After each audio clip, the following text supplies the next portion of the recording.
Hello guys, now we do extended grammar chapter 3 are dams the temples of modern India. Our topic is tense. As we discussed in the previous chapter, the time of an action or an event is expressed by the different forms of the verb used in the sentence.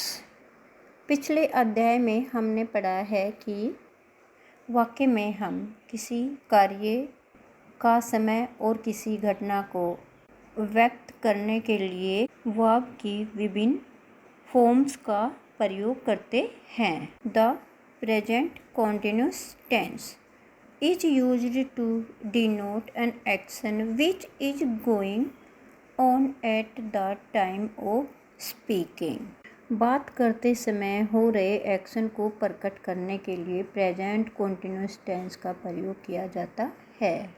Look at the following examples. I am waiting for the train. I am getting the lunch ready. In example से हमें जो वर्तमान में हमारा कार्य हो रहा है उसका पता चलता है। These sentences shows that the actions mentioned in them are in progress at the present moment. The form of the present continuous tense is be is am are plus verb की फर्स्ट फॉर्म के साथ I N G. Present continuous tense में be की form is am are लगेंगी और verb की first form के साथ I N G. In the table given below look at the use of the present continuous tense in 3 different kinds of sentences. Table में 3 प्रकार के sentence दिए हैं, अफर्मेटिव, नेगेटिव एंड इंटेरोगेटिव। इनमें present continuous tense का प्रयोग हुआ है। बी की फॉर्म इज एम आर है, ये प्रेजेंट कॉन्टिन्यूस टेंस में हेल्पिंग वर्ब का काम करेंगी।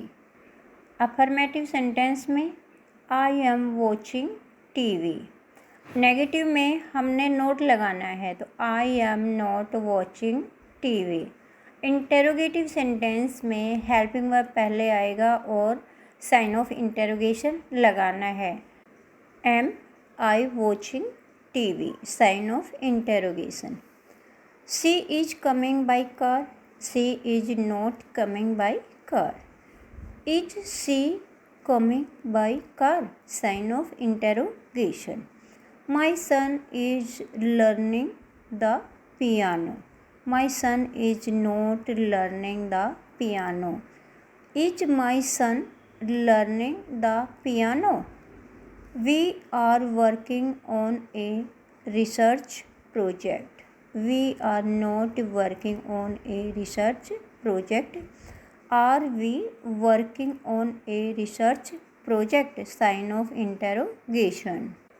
अब एग्ज़ाम में कई बार बेटा आपको सेंटेंस दिया होगा तो ये बता दिया जाएगा कि आपने इसको चेंज करना है, अफर्मेटिव में, नेगेटिव में, इंटेरोगेटिव में करना है या फिर प्रेजेंट में, पास्ट में या फ्यूचर में चेंज करना है।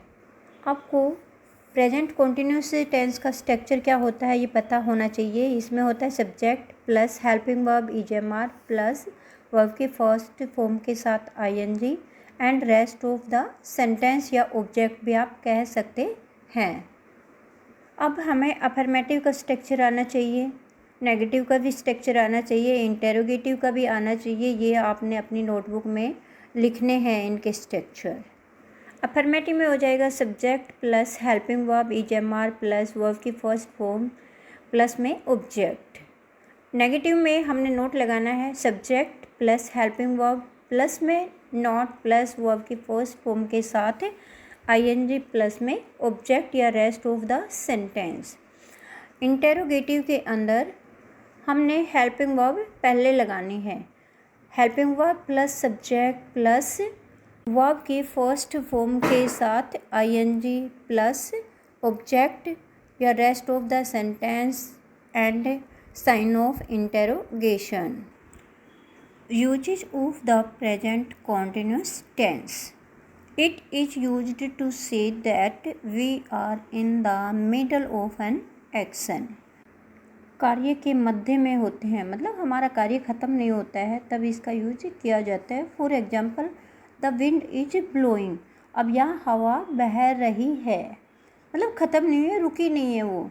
I am waiting for the bus. अब इसमें वो इंतज़ार कर रहा है बस का, तो मतलब उसका काम ख़त्म नहीं हुआ है। It is also used when we are in the middle of something but not necessarily actually at the moment of speaking। For example, we are working on a new project।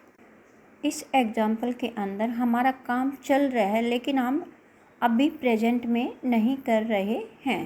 I am reading a novel these days। इस sentence में कि मैं इन दिनों novel पढ़ रहा हूँ, लेकिन अभी प्रेजेंट में नहीं पढ़ रहा हूँ, मतलब अभी आपसे बात करते हुए नहीं पढ़ रहा हूँ। तो ऐसी स्थिति में हमने प्रेजेंट कॉन्टिन्यूस टेंस का यूज करना है। It is used to describe definite and immediate future actions. निकट भविष्य में होने वाले एक्शन को प्रकट करने के लिए। For example, I am going to Shillong tonight. We are attending the party tomorrow.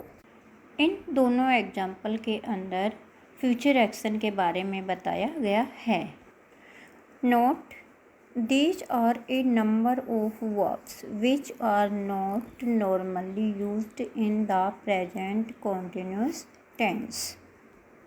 बहुत सारी वर्ब्स हैं जिनका हम प्रेजेंट कॉन्टिन्यूस टेंस में यूज नहीं करते हैं। These are verbs of perception. Perception का अर्थ होता है प्रत्यक्ष ज्ञान, मतलब सीधा ज्ञान जिससे मिले। जिन वर्ब से हमें प्रत्यक्ष ज्ञान प्राप्त हो वहाँ पे हमने प्रेजेंट कॉन्टिन्यूस टेंस का प्रयोग नहीं करना है। अब इसमें वर्ब दी हैं see, hear, smell, notice, taste etcetera. इन सभी वर्ब से हमें प्रत्यक्ष ज्ञान प्राप्त हो रहा है। Verbs used to express feelings और स्टेट्स ऑफ माइंड। वे वर्ब जो हमारे फीलिंग्स को एक्सप्रेस करे और हमारे मन की दशा को बताए, वहाँ पर भी हमने प्रेजेंट कॉन्टिन्यूस टेंस का प्रयोग नहीं करना है। वर्ब है love, want, desire, wish, refuse, forgive, care, hate, adore, like, dislike, admire etcetera.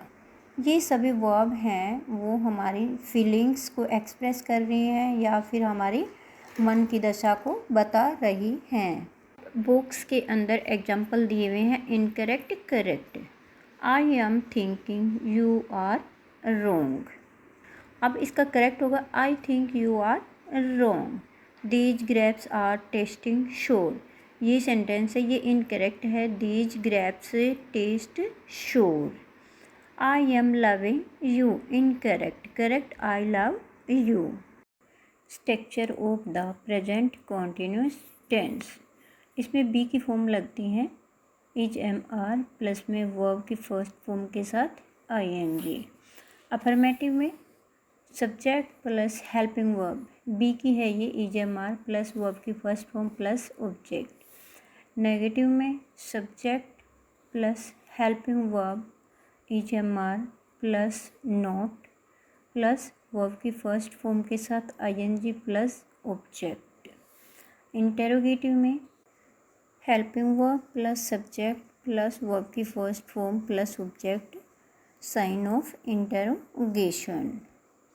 In the previous chapter we read subject verb agreement. इसका अर्थ होता है कि सब्जेक्ट के अनुसार वर्ब को लगाना। यदि सिंगुलर सब्जेक्ट है तो सिंगुलर वर्ब आएगी और प्लूरल सब्जेक्ट है तो प्लूरल वर्ब लगानी है। Now we do exercises. Exercise number 1, change the following into the present continuous tense. Sentence दे रखे हैं, इनको हमें प्रेजेंट कंटिन्यूस टेंस में चेंज करना है। A, my father takes his bath. My father है वो सिंगुलर सब्जेक्ट है, इसलिए यहाँ पे सिंगुलर वर्ब आएगी। My father is taking his bath. B, the boys complain about the food. यहाँ पर द बॉयज है वो प्लूरल सब्जेक्ट है और यहाँ प्लूरल वर्ब आएगी। The boys are complaining about the food. C, the children play in the garden. यहाँ पर भी हमारा प्लूरल सब्जेक्ट है द चिल्ड्रन, तो वर्ब हमारी प्लूरल आएगी। The children are playing in the garden. D, I read the Times of India. I am reading the Times of India. E, the vendor sells fruit in our street. अब vendor होता है विक्रेता, ये singular है तो हमारी verb भी singular आएगी। The vendor is selling fruit in our street. F, the boys rehearse a play for college day. अब यहाँ हमारा प्लूरल सब्जेक्ट है द बॉयज़, तो यहाँ प्लूरल वर्ब आएगी। The boys are rehearsing a play for college day. G, he talks to Anita on the phone. He singular subject है तो यहाँ सिंगुलर वर्ब आएगी। He is talking to Anita on the phone.